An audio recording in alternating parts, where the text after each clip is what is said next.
하나님을 찬양합니다. 오늘도 왕이신 하나님께 우리의 중심을 드리는 예배가 올려지기를 소망합니다. 우리 하나님께 찬양 드리도록 하겠습니다.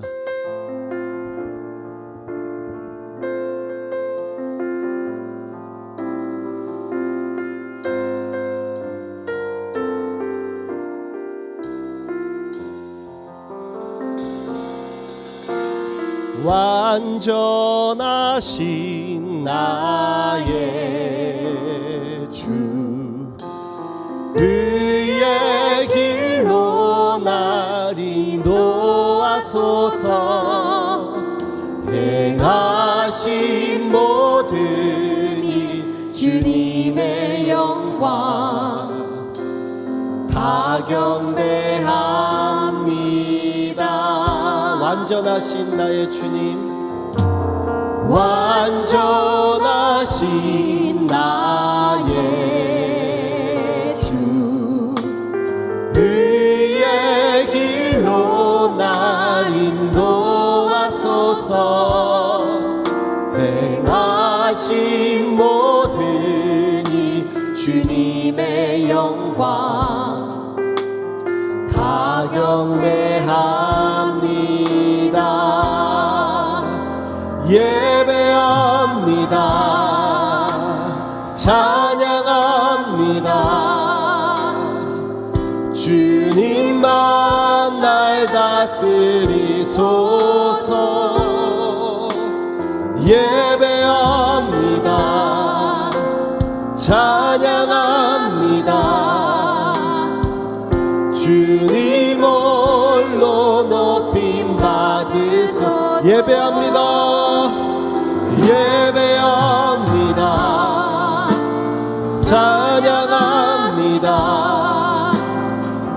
주님만 날 다스리소서. 예배합니다. 찬양합니다. 주님 홀로 높임 받으소서. 완전하신 나의 주님을 찬양합시다. 완전하신 나의 주, 그의 길로 날 인도하소서. 행하신 모든 이 주님의 영광 다 경배합니다. 예배합니다. 예배합니다. 찬양합니다. 주님만 날 다스리소서. 예배합니다. 찬양합니다. 주님 홀로 높이 예배합니다. 예배합니다. 찬양합니다. 주님만 날 다스리소서. 예배합니다. 찬양합니다. 주님 홀로 높임 받으소서. 주님 홀로, 주님 홀로 높임. 다시 한번 주님만, 주님 홀로 높임 받으소서. 주님만 높임 받으시는 귀한 시간 되길 소망합니다. 아멘.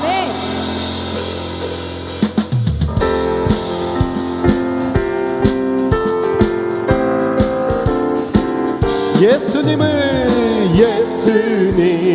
누구신가. 우는 자의 위로와 없는 자의 풍성이며 천한 자의 높음과 높인 자의 노임되고 우리 기쁨 대신에. 예수님은 누구신가.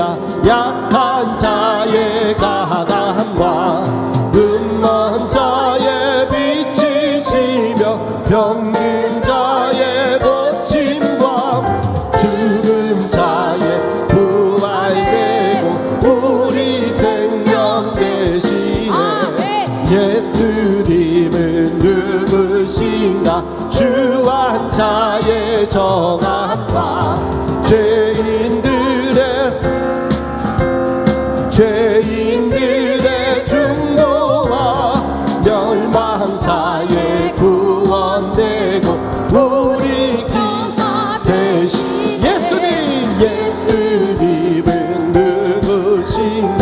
온 교회의 머리와 만국인의 부주시며 모든 왕의 왕이요 심판하실 주님 되고 우리 병 3절 예수님은 누구신가? 주 환자의 정함과 죽을 자의 생명이며 죄인들의 중보와 멸망자의 구원되고 우리 평화 되신 예수님은 누구신가? 온 교회의 머리와 만국인의 구주시며 모든 왕의 왕이요 심판하실 주님 영광 되시네. 마음에 가득한 의심을 깨치고 지극히 완벽한 마음으로 찬송을 부르는 어린 양 예수의 그 피로 속죄함 얻었네. 속죄함 주 예수 내 죄를 속였네. 할렐루야 소리를 합하여 함께 찬송하세. 그 피로 속죄함 금이 나은같이 없어질 법에로 속죄함 받은 건 아니요. 거룩한 하나님 어린 양 예수의 그 피로 속죄함 얻었네. 속죄함 주 예수 소죄를 속했네. 할렐루야 소리를 합하여 함께 찬송하세.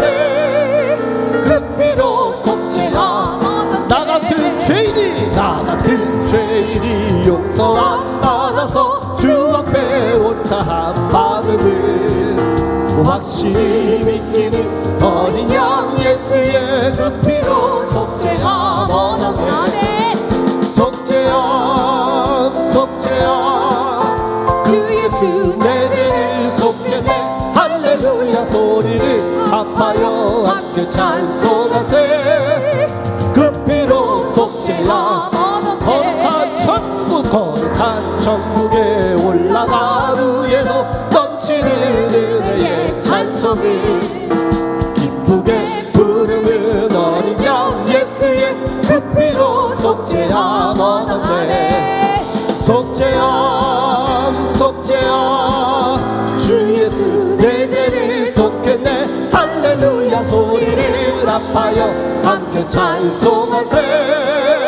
그 피로 속죄함 3절 나 같은 죄인이 용서 안 받아서 주 앞에 옳다한 아멘 믿기는 어린 양 예수의 그 피로 속죄함 속죄함 주 예수 내 죄를 속했네. 할렐루야 소리를 합하여 함께 찬송하세. 그 피로 속죄함 얻었네. 할렐루야. 예수의 보혈로 우리는 정결하게 되고 속죄함 받은 줄로 믿습니다. 아멘. 빈들의 마른 풀같이 시들은 나의 영혼 주님의 허락한 성령 간절히 기다리네. 가물어 메마른 땅에 단비를 내리시듯 성령의 단비를 부어 새 생명 주옵소서. 아멘. 반가운 빗소리 들려 산천이 춤을 추네. 봄비로 내리는 성 내게도 주옵소서. 가물어 메마른 땅에 단비를 내리시듯 성령의 단비를 부어 새 생명 주옵소서. 하늘 여소서. 주의 뜻 이루게. 성령님 오소서. 이 땅에 영원히 절 따라 우로를 아멘. 절 따라 우로를 내려 소문이 무성 안에 갈급한 내 심령 성령을 부어주옵소서. 성령을 부소서. 가물어 메마른 땅에 단비를 내리시듯 성령의 단비를 부어 새 생명 주옵소서. 참되신 사랑의 언약 참되신 사랑의 언약 어길 수 있사오니 어길 수 있사오랴. 흡족한 은혜 오늘의 흡족한 은혜 주실 줄 믿습니다. 가물어 메마른 땅에 단비를 내리시듯 성령의 단비를 부어 새 생명 주옵소서. 가물어 메마른 하늘 부여소서. 주의 뜻 이루게. 성령님 오소서. 이 땅에 하늘 영원히 여소서. 하늘 여소서. 주의 뜻 이루게. 성령님 오소서. 이 땅에 영원히 하늘문 여소서. 주의 뜻 이루게. 성령님 오소서. 이 땅에 영원히. 성령님 아멘. 우리 가운데 찾아와 주옵소서. 아멘. 우리의 마음의 문을 이제 엽니다. 하늘의 문을 열어주시고 성령 충만한 공간 되게 하여 주옵소서. 아멘. 우리가 잘난 것이 하나도 없고 오직 성령의 은혜로 살아간다는 것을 기억하고 오늘도 하나님께 예배 잘 드려서 하늘의 뜻이 이 땅 가운데 우리 교회 가운데 임하는 귀한 예배자 되게 하여 주시옵소서. 아멘. 오늘 예배를 위하여 들을 말씀을 위하여 담임 목사님을 위하여 동성으로 주여 부르짖어 기도합시다. 주여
하나님은 영이시니 예배하는 자가 영과 진리로 예배할지니라.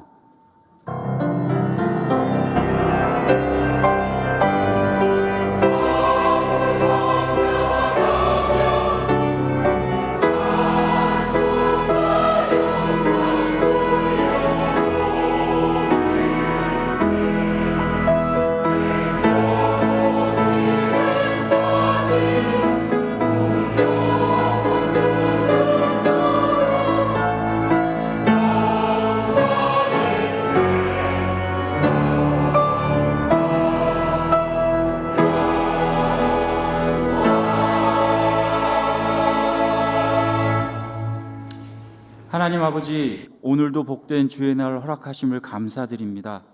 이 시간 주님의 성령이 함께 하셔서 온 성도가 감사한 마음으로 예배드리는 귀한 시간 될 수 있도록 인도하여 주시옵소서. 모든 말씀 주 예수 그리스도의 이름으로 기도드립니다. 모두 자리에서 일어나셔서 성령 찬송 함께 부르시겠습니다.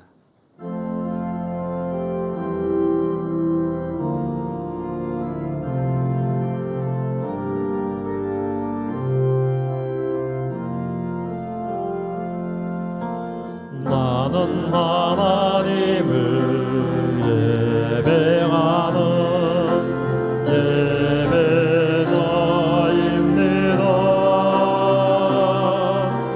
내가 서 있는 곳 어디서나 하나님을 예배합니다.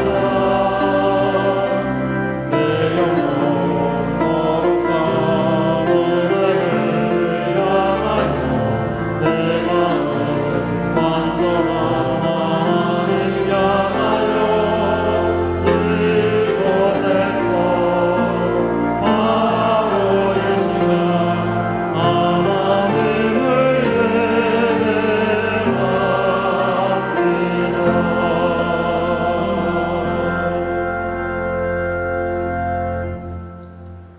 전능하사 천지를 만드신 하나님 아버지를 내가 믿사오며 그의 외아들 우리 주 예수 그리스도를 믿사오니 이는 성령으로 잉태하사 동정녀 마리아에게 낳으시고 본디오 빌라도에게 고난을 받으사 십자가에 못 박혀 죽으시고 장사한 지 사흘 만에 죽은 자 가운데서 다시 살아나시며 하늘에 오르사 전능하신 하나님 우편에 앉아 계시다가 저리로서 산자와 죽은 자를 심판하러 오시리라. 성령을 믿사오며 거룩한 공예와 성도가 서로 교통하는 것과 죄를 사하여 주시는 것과 몸이 다시 사는 것과 영원히 사는 것을 믿사옵나이다. 아멘. 성시교독은 교독문 18번 시편 31편입니다. 여호와여, 내가 주께 피하오노니 나를 영원히 부끄럽게 하지 마시고 주의 공의로 나를 건지소서.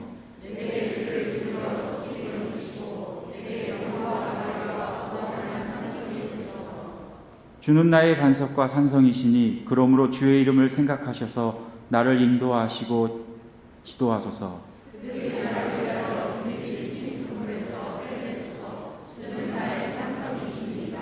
내가 나의 영을 주의 손에 부탁하나이다. 진리의 하나님 여호와여, 나를 속량하셨나이다.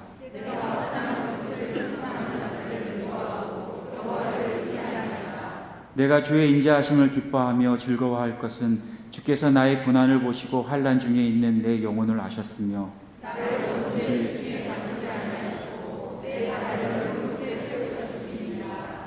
네. 자리에 앉으셔서 찬송 215장 함께 부르시겠습니다.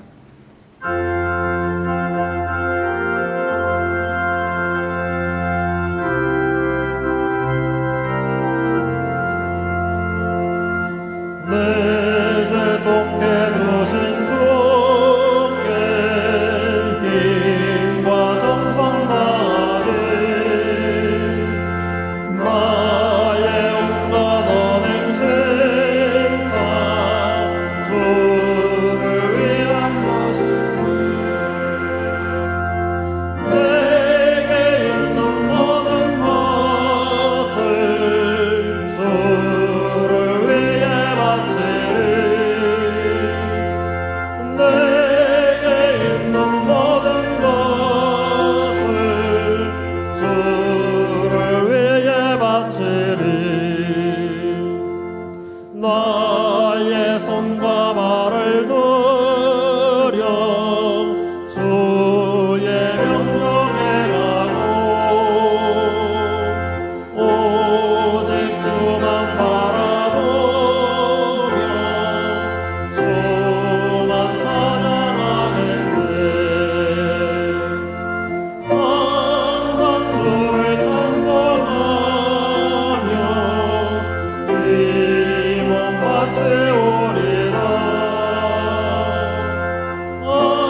하나님 아버지, 거룩한 주일을 기억하여 주님 앞에 나와 예배드릴 수 있는 건강과 믿음 주심에 감사합니다.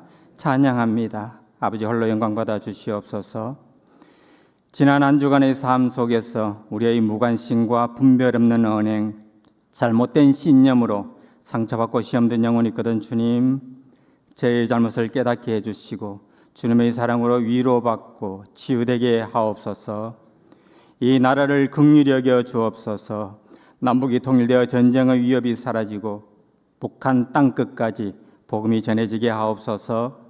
정치인들에게 사랑과 섬김과 정직한 마음을 허락하사 오직 나라와 국민만 위하는 상생의 정치를 하게 하옵소서. 세계 곳곳에서 일어나는 전쟁과 기근, 지진과 화재, 폭염과 폭우로 가족과 집을 잃고 삶의 희망을 잃어버린 이들을 긍휼히 여겨 주옵소서. 앞이 보이지 않는 절망의 순간에도 소망의 주님을 바라보게 하시고 다시 일어설 수 있는 힘과 용기를 주옵소서. 구제와 기도와 전도의 손길을 멈추지 않는 그리스도인이 되게 하옵소서. 하나님, 지난 24년간 기도와 말씀과 눈물로 교회를 섬겨오신 담임 목사님의 은퇴 준비 과정이 하나님 보시기에 선하고 아름답게 성도들에게는 은혜가 되게 하옵소서. 내 하나님 여호와가 너와 함께 하느니라 모세와 여호수아에게 하셨던 그 말씀 의지하며 3대 목사님 청빙 과정 중에 있사오니 주님이 예배하신 말씀의 능력과 훌륭한 인격과 헌신적 영성을 가진 목사님, 성경이 가르치는 대로 말씀을 증거하고 가르친 대로 사는 목사님을 보내주사 주님의 몸된 평화교회가 강하고 담대하게 지역사회와 땅끝까지 복음의 증인된 사명을 감당하게 하옵소서. 육신의 질병과 연약함으로 고통 중에 기도하며 병상에 누워 주의전을 사모하는 성도들을 기억하사 깨끗하게 고쳐주옵소서. 견딜 힘과 이길 힘을 주옵소서. 마음이 불안하고 우울하며 심령이 연약한 성도들을 긍휼히 여겨주사 평안의 은혜와 감사가 넘치는 믿음을 주옵소서. 간병하는 가족들이 지치지 않도록 언제나 주님이 함께 하심을 잊지 않게 하옵소서. 믿지 않는 가족과 주님의 사랑을 잊어버린 자녀들, 세상을 사랑하여 주를 떠난 영혼들이 다시 주님 품으로 돌아오게 하옵소서. 10월 9일 정교인 단합대회가 주 안에서 함께 교제함을 통하여 즐겁고 서로를 이해하고 소통할 수 있는 은혜롭고 유익한 시간 되게 하옵소서. 해외 선교사들의 가정과 자녀와 건강을 지켜주시며 심겨진 그곳에서 복음의 꽃을 피우고 열매 맺게 하옵소서. 함께 가지 못할지라도 기도와 물질로 후원하는 보내는 선교사의 사명을 온 성도가 감당하게 하옵소서. 교회와 성도들을 위하여 기도와 말씀으로 섬기시는 목사님을 기억하사 영육간의 신령함과 강건함을 더하여 주시고 사탄막이 틈타지 않게 하시며 피곤치 않고 지치지 않게 하옵소서. 다니엘서 말씀을 전하실 때 은혜와 진리의 말씀만이 권능으로 선포되게 하시며 듣는 모두가 아멘으로 화답하게 하시고 들음에 그치지 않고 말씀대로 살아감을 통하여 세상에서 승리하는 거룩한 성도 되게 하옵소서.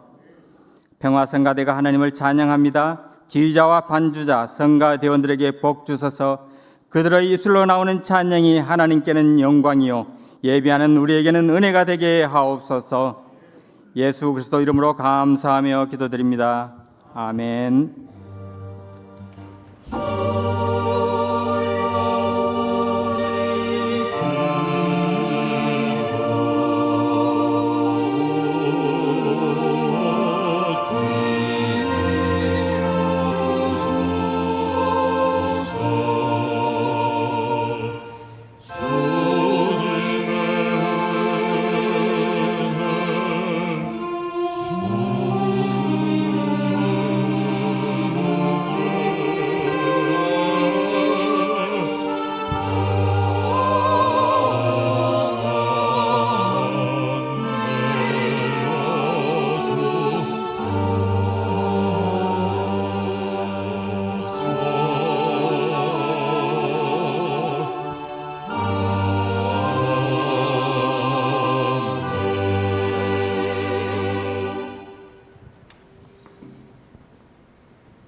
부르시 10월 9일 수요일 한글날 경기도 양주시 일영한 시내에서 전교인 단합대회가 있습니다.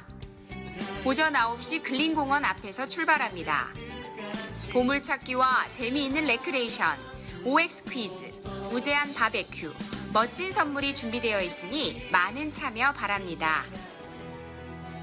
매주 금요일 9시 금요기도회 시 청빙을 위해 뜨겁게 기도합니다.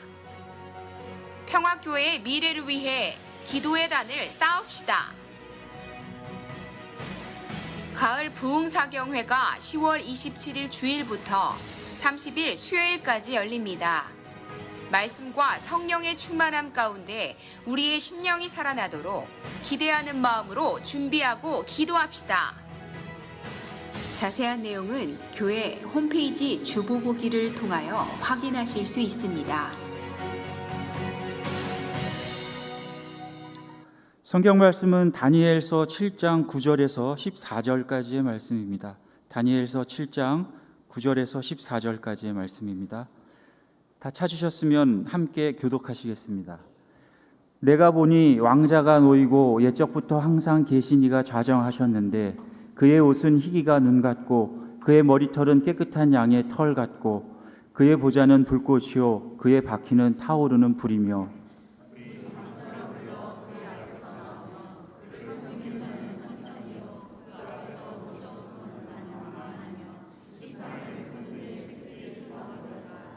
그때 내가 작은 뿔이 말하는 큰 목소리로 말미암아 주목하여 보는 사이에 짐승이 죽임을 당하고 그의 시체가 상한 바 되어 타오르는 불에 던져졌으며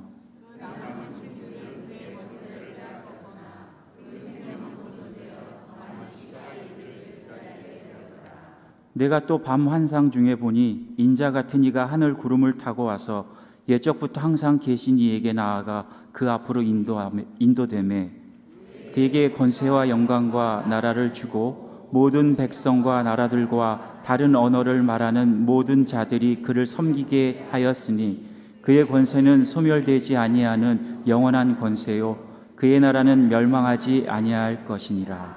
아멘.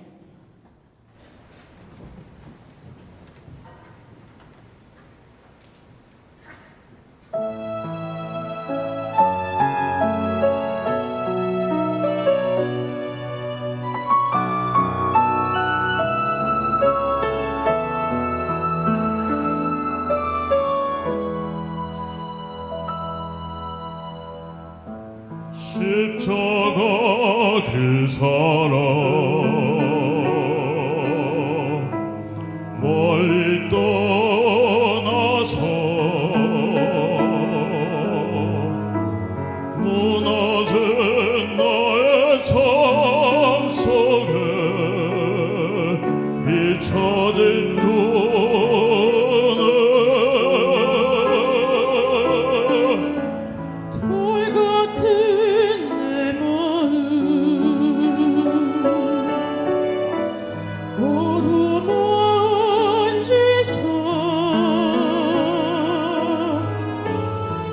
다시 일으켜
담임 목사님께서 봉헌 기도와 귀한 은혜의 말씀을 전해 주시겠습니다. 그래, 우리 가정예배 말씀을 먼저 읽겠습니다. 우리 함께 읽겠습니다. 의인들의 구원은 여호와로부터 오나니 그는 환난 때에 그들의 요새이시로다. 시편 37편 39절 말씀. 아멘. 하나님 맞습니다. 의인들의 구원은 여호와께로 말미암는 줄로 믿습니다. 우리가 노력하고 애쓰고 수고할지라도 구원은 전능하신 하나님께 있는 줄 아오니 오늘 이 시간에 머리 숙여 예배하고 찬양하며 기도할 때에 주의 구원뿐만 아니라 주의 축복도 주의 은혜도 함께 임할 줄 믿습니다. 좋으신 하나님, 9월 명절도 연휴도 지나고 이제 10월을 앞에 두고 있습니다. 이제 가을 날씨에 또 들녘도 이제 점점 추수의 때가 가까워지고 있는데 하나님 우리 인생을 되돌아봅니다. 우리의 말의 열매, 입술의 열매, 기도의 열매, 전도 열매, 그리고 축복의 열매들이 주렁주렁 많이 우리 인생 가운데 열려지기를 원합니다. 교회를 하나님 9월까지 지켜주셔서 감사합니다. 이후에 10월과 11월을 그리고 12월 보낼 때에도 한량없으신 은혜로 지켜주실 줄 믿습니다. 아파하는 이들 기억하셔서 고통 중에서 해방되게 도와 주옵소서. 외국에 나가 있는 식구들, 특히 전쟁터의 한가운데 있는 우리 레바논의 홍종민 선교사 가정을 기억하시고 안전히 지켜주시기 원합니다. 지방에 또 혹은 여기저기 출장길에 나선 이들 하나님 위험하지 않도록 항상 도로에서도 숙소에서도 일터에서도 지켜주시기 원합니다.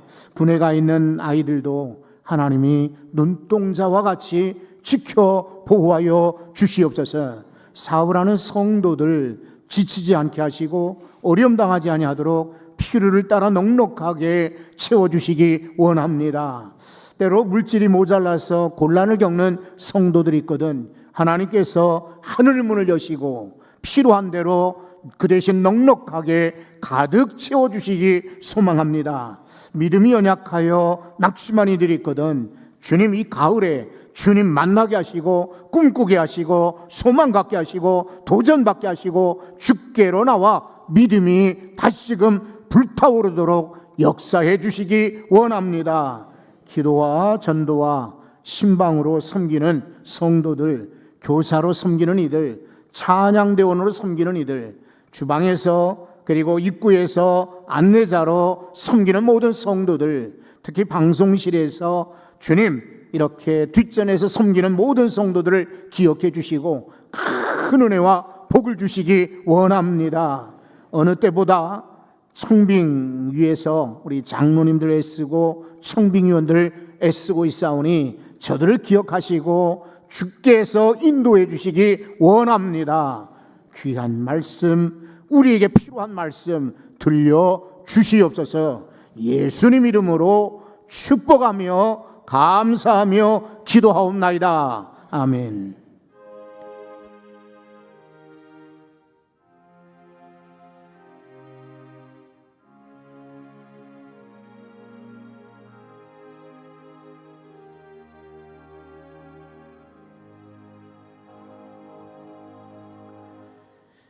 여러분 우리는 교리에 대해서 얼마 전에도 들었어요.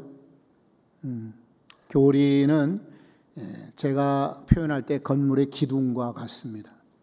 우리 사방에 보면은 동그랗게 기둥이 있죠. 이 기둥이 없으면은 이 건물은 아마 무너질 겁니다. 그와 같이 성경에 많은 그런 교훈과 진리가 있지만 이 교리가 기둥과 같은 거예요. 그리고 우리가 성경을 해석을 하는데 특히 이런 다니엘서 7장과 같은 예언서는 해석하기가 어려워요. 그렇다면 이 교리는 말하자면 열쇠와 같은 거예요. 교리를 알면은 성경을 해석할 수가 있어요. 근데 교리가 없으면은 성경 해석이 안 돼요. 그래서 성도들 가운데는 이단이나 사이비에 따라가게 되는 것입니다. 교리가 참 중요해요. 교리는 만약에 사물로 비유하면 안경과 같은 것입니다. 안경을 쓸 때에 만약에 검정 안경을 쓰면은 검게 보이고, 파란 안경 쓰면은 파랗게 보이고, 또 아마 적색, 붉은색으로 안경을 쓰게 되면은 빨갛게 보일 겁니다. 교리의 안경을 쓰게 되면은 기독교적, 성경적 시각을 가질 수가 있어요. 교리는 만약에 식물로 비유하면은 식물원에 있는 꽃과 같습니다. 우리가 들판에 또 혹은 야산에 여기저기 지방에 보면은 길가에도 꽃이 피어 있어요. 그래도 그 꽃이 무엇인지 우리 정확하게 알 수가 없습니다. 그런데 식물원에 가보게 되면은 이게 열대성 식물, 온대성 식물 혹은 여러분 식충 식물이라고 들어보셨나요? 식물들 가운데도 벌레를 잡아먹는 말 그대로 식충 식물이 있어요. 사막 식물이 이렇게 따로따로 구분되어 있습니다. 그리고 거기에 설명이 붙어 있겠죠, 편말에. 그래서 우리는 이 꽃의 이름을 잘 몰라도 식물원에 가면은 정확하게 아는 것입니다. 이와 같이 교리는 식물원에 꽃을 전시해 놓듯이 흩어져 있는 진리의 말씀을 딱딱 정리해 놓는 것이 바로 교리입니다. 그러니까 교리는 매우 중요하겠죠. 우리 몇 주 전에 하나님은 누구신가에 대해서 이미 배운 적이 있어요. 다 아시지만, 그리고 오늘은 인자입니다. 인자는 누구신가? 인자라고 하는 말은 벤 아담 이렇게 돼 있는데, 벤은 아들이고 아담은 인간입니다. 인간의 아들. 한자어로도 인자 맞죠? 사람의 아들 이렇습니다. 그러면 오늘 성경에는 앞부분 9절에서 12절까지는 하나님의 심판을 소개하고 있고요. 중요한 오늘 나누고 싶은 것은 13절과 14절입니다. 여기에는 인자에 대해서 소개하고 있습니다. 인자 누구실까? 바로 예수 그리스도이십니다. 그런데 우리는 신앙생활하면서 하나님은 위에 계시고 아들 예수님은 조금 낮게 계시고 게다가 성령님은 더 낮게 이렇게 순서대로 서열이 있는 것으로 착각하기 쉽습니다. 물론 하나님의 역할은 아버지와 같고 전능하신 분, 그리고 모든 것을 주관하시는 분으로, 위대한 분으로 우리는 배워왔습니다. 그러나 여러분, 하나님만 그런 것이 아니라 예수님도 동일하게 하나님이십니다. 하나님이신 거예요. 그래서 예수님의 역할을 하시는 거지, 그렇다고 하나님이 아니신 건 아니에요. 성령님도 마찬가지로 하나님이세요. 그런데 성령의 일이 있어요. 사역이 있기 때문에 종속 아래에 있는 것처럼 보이는 것 뿐이에요. 본래는 다 삼위 하나님이 동일하신 하나님이세요. 그런데 오늘 인자는 누구신가 그랬죠? 오늘 13절을 다시 한번 보십시오. 내가 또 밤 환상 중에 보니 라고 말합니다. 여기서 말하는 내가는 다니엘입니다. 다니엘이 밤에 환상을 보았다라고 소개하고 있습니다. 왜 밤에 봤을까? 아마 이 다니엘이 지금 이 환상을 볼 때에는 나이가 80이 가까운 거예요. 지금은 80도 청년처럼 젊은 사람처럼 보이지요. 그러나 그 당시 다니엘이 살던 때에 80이면은 거의 죽음 직전인 거죠. 그런 사람인데도 불구하고 이렇게 환상을 봤다는 것이 놀랍습니다. 여러분, 마지막 때에 노인들도 환상을 본다, 예언을 한다 그랬거든요. 여러분이 연세가 드시고 세월이 흐를지라도 여전히 하늘의 환상, 하나님이 주시는 놀라운 계시들을 바라볼 수 있기를 바랍니다. 남들 이야기 따라가지 말고, 남들 유튜브에 올려놓은 거 따라가지 말고, 여러분이 직접 환상들을 직접 체험하고 경험할 수 있기를 바랍니다.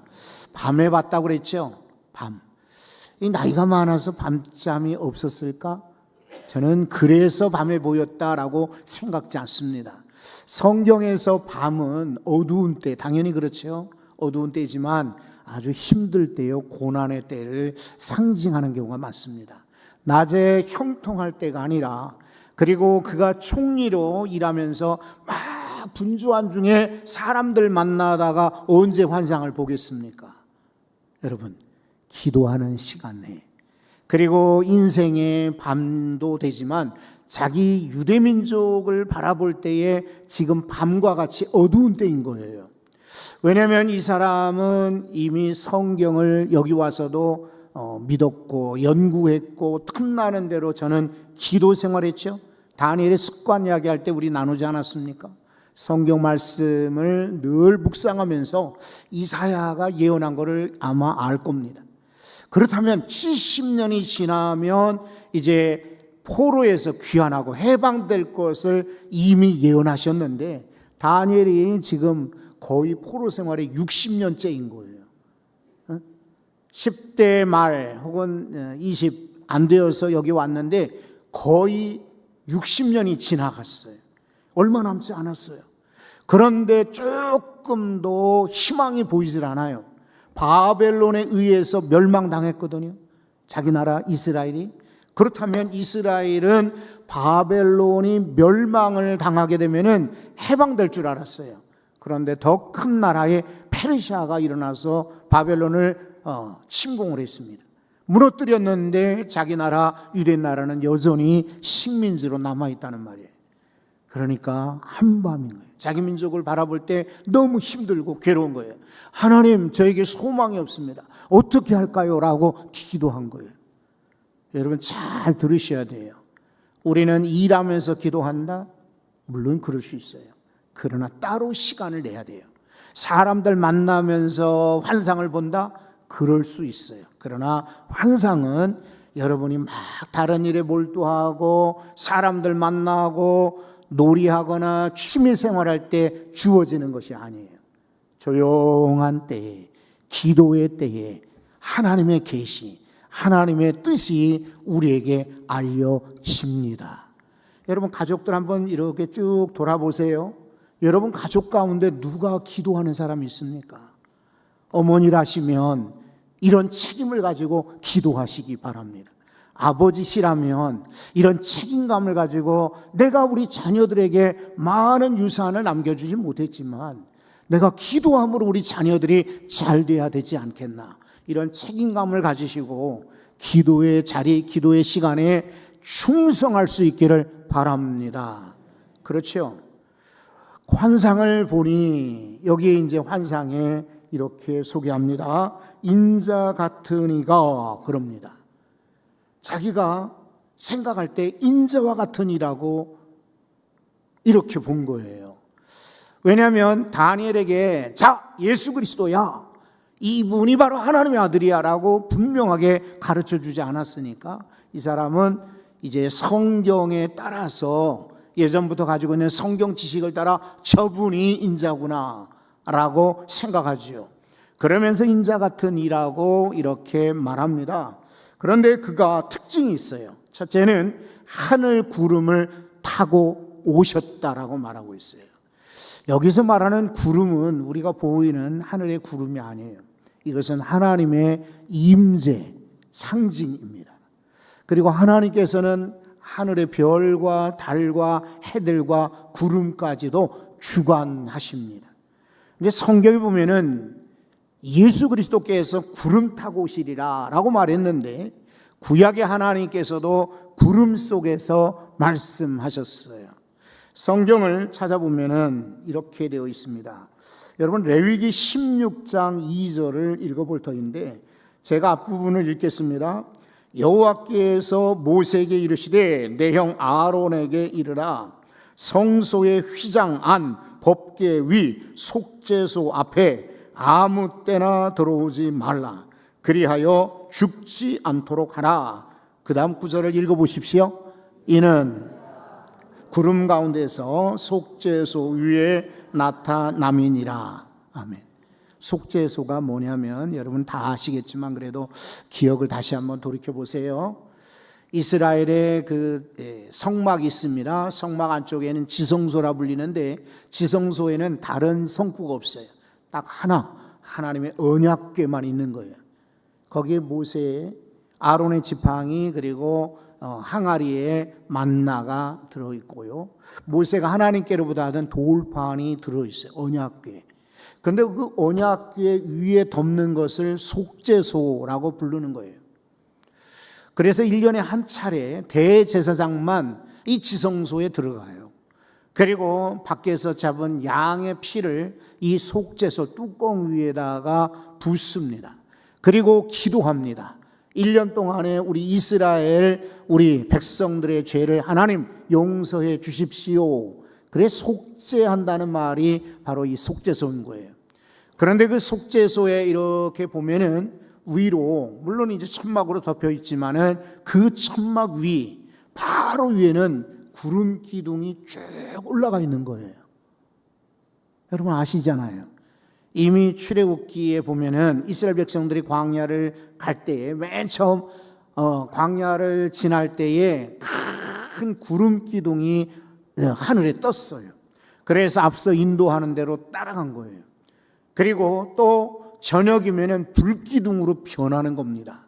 환하게 갈 길을 비춰주는 것입니다. 그래서 구름기둥과 불기둥이 항상 있었는데 이스라엘 사람들이 이제 성막을 만들었잖아요. 그리고 성소를 지성소로 구분했습니다. 그리고 그 안에다가 말씀드린 대로 언약궤를 넣습니다. 그런데 그 바로 언약궤 위에 구름기둥이 떠 있는 거예요. 그러면 이스라엘 백성들이 다 지파별로 동그랗게 이렇게 모여서 장막을 짓고 지나다가 그 언약궤 속죄소 위에 있는 구름이 떠나면 이스라엘 사람도 짐을 싸기 시작해요. 그리고 다 분해하고 해체하고 짐 싸서 같이 가는 거예요. 그러다가 어느 지점에 가서 이 구름이 딱 멈추면은 거기에 또 동쪽으로 문을 향하게 하고 성막을 먼저 짓고 그리고는 여기저기 지파별로 동서남북에 천막을 세워서 사는 거예요. 그러니까 속죄소의 구름은 하나님의 임재의 상징인 겁니다. 바로 예수님이 구름을 타고 오신다. 이 말은 하나님의 권능, 하나님의 임재와 함께 역사하신다는 뜻이에요. 우리가 조금 이런 부분은 우리 상상하고는 맞지 않고 경험해 보지 않았으니까 잘 감이 안 오시죠. 그래도 하나님 그리고 예수 그리스도 이 하나님이 한 분이신데 무엇으로 오시느냐? 바로 구름을 타고 오신다. 이것은 놀라운 권능이요 하나님의 임재의 상징이다. 우리 6월절에 문설주의 기둥에다가 피를 바른 이들은 다 죽음의 사자가 지나갔습니다. 그렇죠? 그래서 우리 가정에 십자가, 보혈을, 피를 상징하며 교패를 붙여놓고 이 가정의 평안이 임하기를 우리는 기도하고 있습니다. 그런데 또 하나 놓치지 말아야 될 것은 우리 가정에 누가 계셔야겠습니까? 하나님이 계셔야겠죠. 하나님이 떠나시면 그 인생은 끝입니다. 여러분이 하나님이 계시는 임재하는 가정이 되시려면 우리 가정에 눈에 보이지 않지만 무엇이 있어야겠습니까? 구름이 있어야 합니다. 하나님의 임재의 상징입니다. 바로 이 예수님은 구름을 타고 오시는데 여러분 13절을 보면은 앞구절에도 소개한 내용이 동일하게 되어 있어요. 옛적부터 항상 계신 이라고 말합니다. 그런데 9절에도 보니까 내가 보니 왕자가 있는데 왕자, 왕의 의자, 저 하늘에 보좌가 놓였는데 거기에는 옛적부터 계신 이가 앉아 계신다라고 말하고 있어요. 그리고 여기 지금 13절에도 옛적부터 계시니 오래전부터 항상 계시니 누구겠습니까? 바로 하나님이시죠. 영원하신 하나님이시죠. 영존하신 하나님이시죠. 그 하나님이 보좌의 심판대에 앉아 계시는 것입니다. 그런데 그 앞으로 인도되셨다라고 말하고 있습니다. 왜 인도되셨는가? 예수님을 종으로 아들로 부리시기 위해서인가? 천만의 말씀이에요. 예수님도 동일하게 하나님처럼 심판주로 앉아 계시도록 인도하신 거예요. 옛적부터 계시니, 여기 뒤에 22절에도 옛적부터 항상 계시니라고 하나님을 소개하고 있습니다. 다시 말해 예수님은 하나님과 떨어져 계시는 분이 아닌 거예요. 하나님과 함께 우리를 주장하시고 주관하시고 심판하시고 그리고 다스리시는 분이십니다. 그러니까 하나님은 높은 분이고 예수님은 가까운 분이고 성령님은 내 마음대로 부리시는 분, 이렇게 따로 생각하시면 안 돼요. 바로 하나님이신 예수님은 마지막 때에도 우리의 형편과 처지를 아시고, 그렇죠, 예수님은 태어날 때부터 고난을 당하셨습니다. 그래 피난살이 하셨습니다. 집 없이 사셨습니다. 배반을 당하셨습니다. 때로는 아픔을, 고통을 겪으셨습니다. 그리고 마지막에 십자가의 처절한 고통으로 돌아가셨습니다. 주님은요, 제국의 왕자처럼 편하게 이 땅에 계시다가 떠나신 분이 아닌 거예요. 우리와 같은 인생을 사셨던 거예요. 원래 하나님이신데도 불구하고 우리와 동등하게 되셔서 우리 아픔과 슬픔과 괴로움과 배신과 아픔을 다 경험하신, 체휼하신 분이세요. 그러니까 예수님은 우리의 아픔을 아시는 거예요. 우리 한계도 아시고 우리의 모자람도 아시고 우리를 이해하시는 거예요. 그래서 하나님 보좌 옆에 앉아 계시면서 거기서 하나님께 우리를 향하여 중보하시는 겁니다. 저 성도가 지금은 넘어지지만 하나님, 저분 원래 저런 사람이 아니었습니다. 저 성도가 지금 아프지만 넘어졌지만 그러나 일어날 사람이요 라고 우리를 변호하시는 분, 보혜사이신 분이 바로 예수님이십니다. 옛적부터 계시니 앞으로 인도되셨다. 왜? 우리를 심판하시고 우리를 변호하시고 우리를 구원하시기 위해서 하늘에 계시는 곳입니다. 여러분, 예수님이 하늘에 계시기 때문에 우리 예수님을 믿고 소망하는 이는 다 같이 하늘에 갈 줄로 믿습니다. 그렇잖아요. 예수님이 십자가에 달려 돌아가실 때 양쪽에 강도가 있었는데 오른쪽 강도는 어떻게 했나요? 주님 나라에 가실 때 저를 기억해 주십시오. 그래, 맞아. 너는 죽었다가 한 달 뒤에 오너라. 1년 뒤에는 와야지. 조금 더 고생하다가 나중에 와라 라고 말하지 않았죠. 오늘 내가 나와 함께 어디에 있으리라? 낙원에 있으리라. 강도와 같은 이도 그렇게 구원하셨어요. 저와 여러분도 그렇게 낙원으로 인도하실 줄 믿습니다. 그리고 예수님은 여기 성경을 한번 보세요. 이제 14절인데요. 그에게, 예수님께 권세와 영광과 나라를 주고 라고 말하고 있어요. 예수님께서 권세를 가지신 거예요. 영광을 가지신 겁니다. 나라를 가지셨어요. 모든 것을 가졌다는 표현을 이렇게 쓴 겁니다. 그런 거로 우리가 믿고 소망하고 기도하는 그분이요, 그분이 영광도, 그분이 나라도, 그분이 권세도 가지셨기 때문에 주님 앞에 기도할 수가 있는 것입니다. 지금은 병원마다 난리죠. 그래서 병원에 가기가 참 쉽지 않습니다. 이럴 때는 우리가 치유기도 필요합니다. 이번 부흥회 때 나와서 우리 치유기도 하고 병원 가지 않기를 바랍니다. 근데 병원에 의사분들이 부족하다 보니까요, 전공이 다른 분들도 그냥 막 불러가지고 의사의 수를 메꾸려고 지금 애를 쓰고 있습니다. 그분들도 고생이죠. 하지만 여러분, 원래 정상적인 것은 눈 하면은 안과에 가죠. 이 하면 치과에 가고요. 또 뭐 귀가 문제다, 이비인후과 가고 다 전공이 있을 거 아니에요. 그렇죠? 가정의학처럼 모든 것을 다 이렇게 진료하는 그런 이도 있지만은, 그러나 자기 전공에 따라 진료하는 것이 맞죠. 내가 아무리 이가 아픈데 안과에 가서 고쳐주세요 이럴 수는 없는 거죠. 여러분, 물건도 마찬가지 아닙니까? 밀가루가 필요한 마트에 가야죠. 철물점에 가서 밀가루 찾는 이는 아마 없을 것입니다.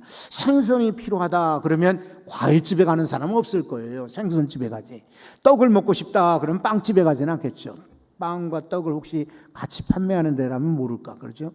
자, 이와 같이 모든 곳에 다 전문 분야가 있고, 그리고 어디 가면 무엇을 잘하고 무엇을 얻는 거 우리가 다 압니다.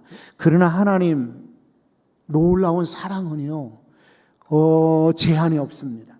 그리고 그 아들이신 예수님, 인자이신 예수님도 제한이 동시에 없는 것입니다. 그래서 예수님 앞에 나가면 우리는 권세를 얻을 수가 있습니다. 예수님 앞에 나갈 때 영광도 얻을 수가 있습니다. 내가 돈을 내거나 훈련을 받거나 무슨 자격이 있는 것이 아니라 주님이 우리에게 영광의 옷을 입혀주시는 거예요. 할렐루야, 할렐루야. 나라가 있습니다. 그래서 이 땅에서는 집 한 칸 없고, 이 땅에서는 비좁고, 이 땅에서는 참 힘들지만 저 하늘에 우리의 처소를 예배해 놓으신 것입니다. 누가요? 인자이신 예수님이 다 가지고 계시니까. 그래서 이 예수님 앞에 구하시기 바랍니다. 얻을 줄로 믿습니다. 사람은요, 부탁을 해도 안 들어줄 때가 있어요. 그리고 부탁을 해도 그보다 모자라게 줄 때가 있어요. 그러나 예수님께 기도할 때는 안 돼. 거절이 없습니다. 예수님께 기도할 때는 나도 모자라는데 라고 한계를 말씀하지 않습니다. 예수님께는 모든 것이 있습니다.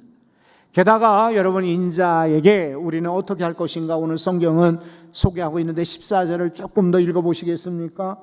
그때 모든 백성과 나라들과 다른 언어를 말하는 모든 자들, 여기 백성, 나라, 언어, 이것은 만국을 표현하는 그냥 일반적인 관용어라고 보시면 돼요. 그러니까 나라건 백성과 언어다 그러면 전 세계를 말합니다. 전 세계 사람들이 그를 섬기게 하였다라고 말하고 있어요.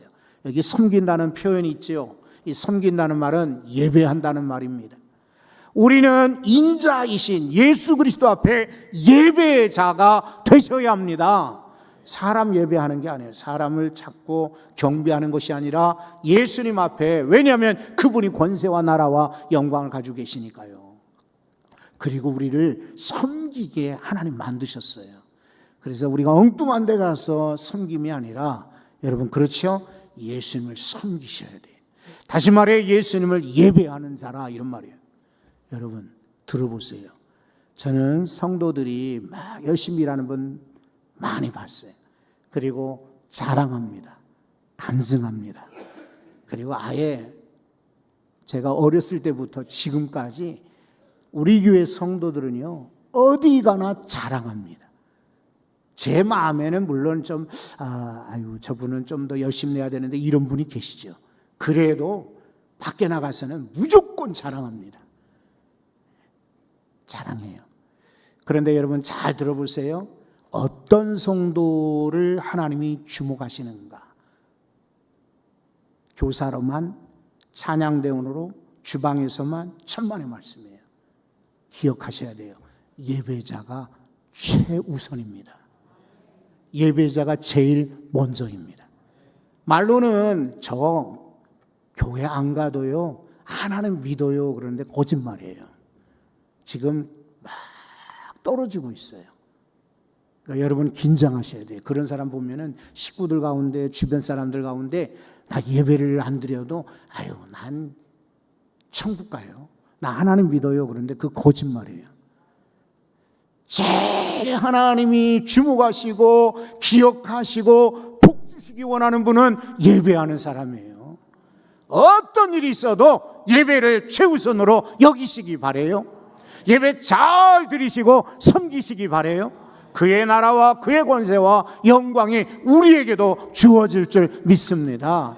거룩하신 하나님, 인자이신 예수님을 오늘 들었습니다. 그 예수님을 영원히 섬기며 예배하며 따라가는 저희들 되기 원합니다. 이제는 예수 그리스도의 은혜와 맞습니다.